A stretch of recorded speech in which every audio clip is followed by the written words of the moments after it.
Welcome to the channel. If you're new, my name is Troy. This is Roadside RC. One of my passions is to help people get started in RC drifting. And of course, if you're getting into RC drifting, you're gonna wanna build a track. And that's what this video is about. In this video, I'm gonna show you 3 different ways that you can build a track simply and easily in your garage or whatever kind of smooth surface that you have. I'm gonna start with what is actually really the cheapest one. I started like you see here. Literally, this is just some basic painter's tape. And I had laid some around. I had some blue here for the outside.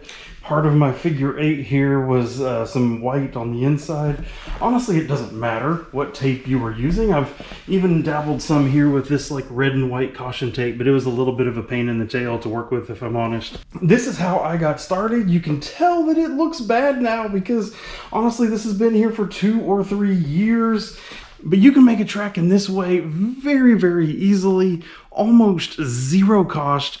And it's nice too because like there's nothing in the way. If you need to still use your garage or whatever the space is, you just kind of pull in and out. But probably not something that you're putting down and pulling up a lot. It ends up costing a lot of tape. Plus, depending on what your floor is, like mine's an older painted floor. When I peel it up, it brings some paint with it. So that is the only drawback there. I'll leave you a link to the red and white stripe tape that I used. Plus, I have some smaller tape that I've used that's more vinyl stretchy that has been good for also kind of adding some different color, maybe scale details. I'll leave a link to those down in the video description. The second option here is garden edging. Yeah, seriously, no joke, garden edging. This is stuff that you can get at your local big box store. You can buy it online.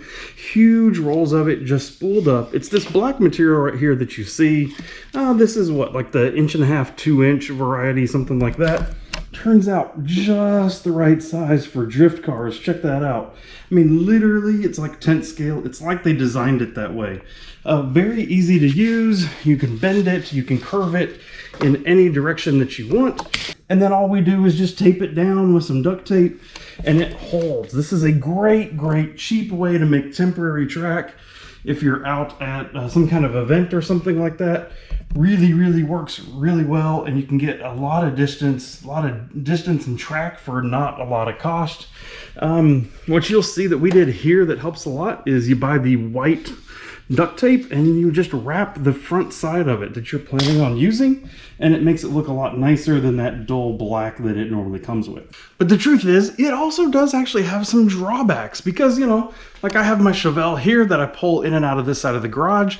You can't roll over it, right? If you do, it's gonna obviously either break it or it's gonna knock it all out of place. And so if you're planning on using your garage or whatever the space is, you need to roll stuff in and out. I have issues over here trying to roll my trash can in and out. Like if you're doing any of that kind of stuff, then this raised lip all of a sudden starts to kind of really become a pain. I've been using it here for 6 months plus, and I've had multiple instances of someone tripping over it or it getting knocked loose or anything along those lines. It works, and it's easy to put down and take back up very quickly, but it's also not maybe like the best solution depending on what your needs really are. If you do want to use this and you want to avoid your car hitting this nice blunt edge on the end, you can try to cut it in an angle, and sometimes that works. I also created this 3D print file that will work on the edge of it there. You can print them out nice and easy, no supports needed. You can actually, if you're working on wood, you can screw it down, and otherwise it helps give you an angle here so that your car is not going to hit and break anything if you hit the edge of the track. I also created one here because I needed a 90-degree corner, and this usually doesn't like to bend 90 degrees that much. So I created one here, but it still does run that risk of you can hit this and it being a solid edge. I've been working on a next iteration, something that really draws attention, something that really looks good, can be done for reasonably cheap if you have access to a 3D printer, and allows me to pull like my car in and out with any kind of issues. And here it is.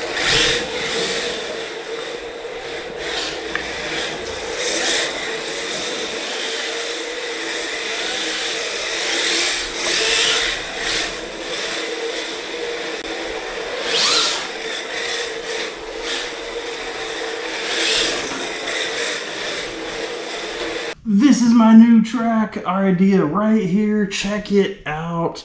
It is a red and white styled interlocking 3D printable track material in various diameters that you can put together, all to make a drift track in your space at a reduced cost. The idea is actually super duper simple.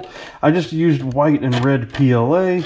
One side has a little notch out, the other side has the notch in with the little nub on it. So all you do is bring them together and snap them together just like that, and you can build a track all the distance, all the angle, the curves that you want. So far I've made them in 10 feet, 8 feet, 5 and 3 feet radiuses.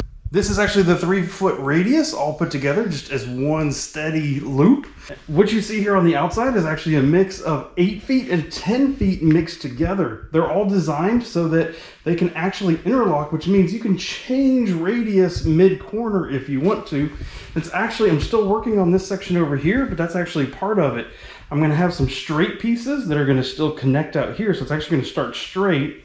And then it goes into some 10 and 8 feet radius. Then it's going to actually continue to tighten up to some 5 as it goes around. Still working on the same thing back behind the Chevelle over there. Over here, again, mostly actually just all 8 feet radius right here, all put together. I also designed some parts here for the end so that instead of a square edge, it actually has a rounded, smoothed edge. There's a right-hand side and a left-hand side one of these so that you can have a smooth transition up and you don't actually hit your drift car on it. This other loop in my garage is actually a whole different test. You can see the parts are actually noticeably smaller. And if you're gonna do this, I might recommend that you change and print them this way instead of this. This is the same 3-foot radius as the one that's over there. But instead, when I got ready to slice it in my slicer, I actually reduced the size total by 20%. They still click together, they still work great, but turns out you can print them faster and they use less material this way. So of course, you're not gonna get the same radius, not the same diameter, the same curve because you've shrunken it. But as long as you do some tests and know what you need, it works actually really, really well. If this video is being useful for you and you want to join the roadside RC community at a more deeper level, I've actually just recently opened up memberships on the channel, and I want to say thank you to all the members that have already joined in. If you want to get any more information on the perks and the benefits of being a member, click that join button that's down below. The other thing you may be wondering is, why are these holes in it? All right, that's not just there to make life difficult. It's because I created walls with the same holes. These holes that are in here actually take a standard wooden dowel. And so you can actually just buy the whole bunch of wooden dowels at your local hardware store. You can pop them into both sides and then you have a wall. And again, obviously you can mix or match the color of these as you want. I tried to make them appropriately sized for a drift car, good enough that it looks still somewhat scale, thin enough that it doesn't take a lot of material, but then also just sturdy enough that if you're trying to separate 2 lanes of traffic so that nobody hits each other, it should be just strong enough to actually stop each other from crashing in without also doing a whole bunch of damage to the car. Of course, one of the things you want to know is how expensive is it? Because the tape, clearly the tape is the cheaper option here. The garden edging actually is, yeah, it's probably pretty much in the middle. When I figured it out, depending on what PLA you source, I printed all this in PLA. Clearly you could print it in other materials too. But I've used, and so far everything that I've made here, I've used like 1.5, maybe 2 rolls, 2 full spools, 1 kg spools of material, and I've got a bunch of parts out of it so far. So accounting for some scrap and everything else like that, you're probably somewhere in 70 cents a piece, or maybe somewhere in that range is what I was figuring out. Now, the big cost, it turns out, it is not actually in making these. 75 cents each is actually dramatically cheaper than what you can buy something similar that's out there on the market that folks sell. But the cost is actually in time, because as it sits on, I have a Prusa Mark III printer, and it can fit 2 of them on a print bed at a time. And as you can see, I have a lot of them. And each print at 100% speed and at the full size that I'm actually going to upload the files as, 2 of those on my print bed at 100% speed takes about, depending on the size of them, 4 to 5 hours, something like that, to print. So that means on an average day when I'm home, I can print 3 prints, 1 in the morning, 1 after lunch, and then 1 as I get ready to go to bed. And so I end up getting 6 parts a day at a full print day out of it. So if you want some of these, just know that it's going to take you a little while to build them up, to print them and knock them out. Again, that's where that shrinking them down to the 80% size, taking 20% off, actually helps a lot, because then all of a sudden, not only is it printing faster, you're printing 3 of them at a time. Actually, I was able to pop that small circle out pretty dang fast. The other good news is I've previously printed these drift clips, like this hanging one right here and this swinging drift clip. Both of those are already out there. They were in a previous video. You can see those. The good news is they still work with this system really, really well. So I am happy to report that you can still use those and have fun with them like this. If you are interested in printing these and making your own track, I will leave a link down below to the printable site where I've actually uploaded all these files. You download them for free. This isn't some website where I'm selling them or anything along those lines. This is just kind of the fun that I like to have. So I've created them. They're out there. You can download them for free. So your only cost is the material to print them. The last part of this is, what shape should you be making if you're going to be making a track in your garage or whatever space you have. So what I've found over all the iterations and all the different variations that I've used in my garage is actually what you see here on the floor, and I'm going to walk you through why it's good and why I use it this way. The first is actually, of course, you can see the big outside curve and the 2 circles on each end. This does 2 things for me. This larger 3-foot diameter circle actually allows me to practice just a smooth circle, really helpful for tuning in on servo and gyro tuning and getting rid of wobble. And really, you can tell a lot by a car just trying to see how smooth that car goes, a basic circle.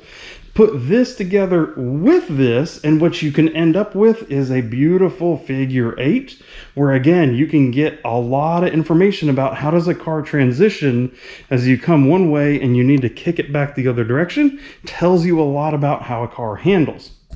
On the other side of the garage here, Chevelle's in the way a little bit, so you can't quite tell, but what I do is I have an in here that comes in, it goes 180 degrees, comes right back out here through this taped circle, another 180 degrees, goes back on that side, and then you come around and you connect it all back together. That's what I lovingly refer to as the big C, because if you put the camera way up here and imagine it, it's like a big C shape. It's like a big balloon C back and forth. All right, just enough room here between these circles and that tape to make it through there. Same thing over here. You can make it through. If you need to run over the tape a little bit, you just do it. The big C is really nice because look, you get a full sweep, big long arc here. Again, how does your car do in a long, higher, big radius sweeper corner? And then immediately decreasing radius into a 180, coming back.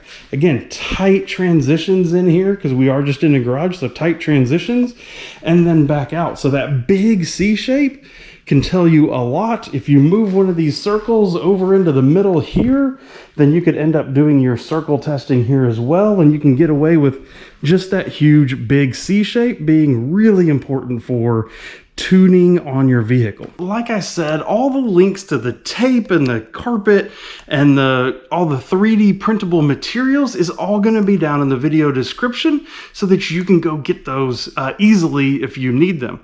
I truly hope that this has been useful for you. If you're looking to build a RC drift track in your space, really hope these 3 different ideas have been useful and you can actually use them, implement them, and I want to see it. Let me know, make a video, let me see you using them. I would love to see it. So thank you for watching. If you have any other questions or anything about RC drift, leave them down in the comments, or check out the drift tricks and tuning information that I have popping up in this playlist to your right. Thank you and goodbye.